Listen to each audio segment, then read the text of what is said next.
Hello guys, thank you for watching my channel. Please like and comment and share. ವಲ್ಲದ ಮದುವೆ ಭಾಗ 2 ಇವತ್ತಿನ ಸಂಚಿಕೆ ಏನಾಗುತ್ತೆ ಅಂತ ನೋಡೋಣ ಬನ್ನಿ. ಹಾಗಂತ ವರುಣ್ ಮತ್ತೆ ವೇದ ಮಾತಾಡ್ತಾ ಇದ್ರು. ಅದನ್ನೆಲ್ಲ ಶ್ವೇತಾ ಕೇಳಿಸ್ಕೊತಾನೆ ಇದ್ಲು. ಓಕೆ ಓಕೆ ಸರಿ ಪ್ಲೀಸ್ ಇವಾಗ ಅದೆಲ್ಲ ಯಾಕೆ, ನೀನೀಗ ಹೊರಡು ಅಂತ, ರಿಜಿಸ್ಟ್ರ್ ಆಫೀಸ್ಗೆ ನಾಳೆ ಹೋಗಬೇಕು, ತಡವಾದರೆ ಹೇಳೋಕ್ಕಾಗಲ್ಲ ಅಂತ ಹೇಳಿ ಅಲ್ಲಿಂದ ಹೊರಡ್ತಾರೆ. ಆಗ ಶ್ವೇತಾ, ಅರುಣ್ ಈ ಥರನಾ, ನಾನು ನಿನ್ನ ಏನೋ ಅಂದ್ಕೊಂಡಿದ್ದೆ, ಆದರೆ ನೀನು ಈ ರೀತಿ ಅಂತ ನನಗೆ ಗೊತ್ತೇ ಆಗಲಿಲ್ಲ ಅಂತ ಒಬ್ಬಳೇ ಕೂತ್ಕೊಂಡು ಬೆಡ್ಶೀಟ್ನ ಬಾಯಿಗೆ ಹಾಕಿ ತುಂಬಾ ಅಳ್ತಾಳೆ. ಅವಳ ಮನಸ್ಸಿಗೆ ಅವಳೇ ಸಮಾಧಾನ ಹೇಳ್ತಾಳೆ. ಇಲ್ಲ, ಇದೆಲ್ಲ ಏನೋ ಕೆಟ್ಟಗಳಿಗೆ, ನಾಳೆ ನನ್ನ ಮದುವೆ ನಡೆಯುತ್ತೆ, ಎಲ್ಲೋ ಕನಸಿರಬೇಕು ಅಂತ ಮತ್ತೆ ಮಲ್ಕೊತಾಳೆ. ಅವಳು ಕಣ್ಬಿಟ್ಟಾಗ ಬೆಳಿಗ್ಗೆ 6 ಗಂಟೆ ಆಗಿರುತ್ತೆ.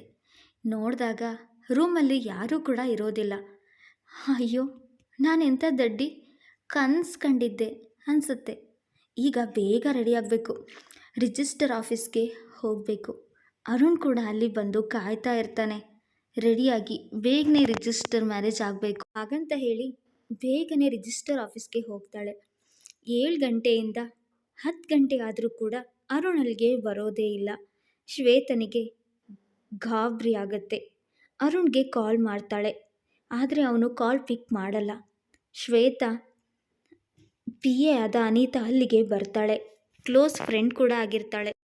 ಶ್ವೇತಾ, ನಾನು ನಿನಗೆ ತುಂಬ ಸಲ ಹೇಳಿದ್ದೀನಿ ಅವನು ದೊಡ್ಡ ಫ್ರಾಡ್ ಅಂತ, ಆದರೆ ನೀನು ನನ್ನ ಮಾತನ್ನ ಕೇಳೋದೇ ಇಲ್ಲ. ಅವನೇ ಬೇಕು ಅಂತ ಅವನ ಹಿಂದೆಯೇ ನಿನ್ನ ಕೆರಿಯರ್ನ ಹಾಳು ಮಾಡ್ಕೊಂಡಿದ್ಯಾ. ಆದರೆ ನೀನು ಅವನಿಂದ ಏನೆಲ್ಲ ಕಳ್ಕೊಂಡೆ, ಅವನ ಪ್ರೀತಿಗೋಸ್ಕರ ಏನೆಲ್ಲ ಮಾಡಿದೆ ನೋಡಿದ್ಯಾ, ಈಗ ಅವನು ಹೇಗೆ ಮಾಡ್ದ ನಿನ್ನ ಜೊತೆಗೆ ಅಂತ ಹೇಳ್ತಾಳೆ ಅನಿತಾ. ಅನಂತರ ಏನೆಲ್ಲ ವೇದನೆ ಕೊಟ್ಟಿದ್ದ ನಿನಗವನು, ಎಷ್ಟು ತೊಂದರೆ ಕೊಟ್ಟಿದ್ದ, ಆದರೂ ನೀನು ಅವನನ್ನೇ ಪ್ರೀತಿಸ್ತೀನಿ, ನಿನಗೆ ಈಗ ಎಂಥ ಗತಿ ಬಂತು, ನಿನ್ನ ಹತ್ರ ಇರೋದನ್ನೆಲ್ಲ ಕಿತ್ಕೊಂಡು ಆ PA ವೇದನೆಗೆ ಕೊಟ್ಟಿದ್ದಾನೆ.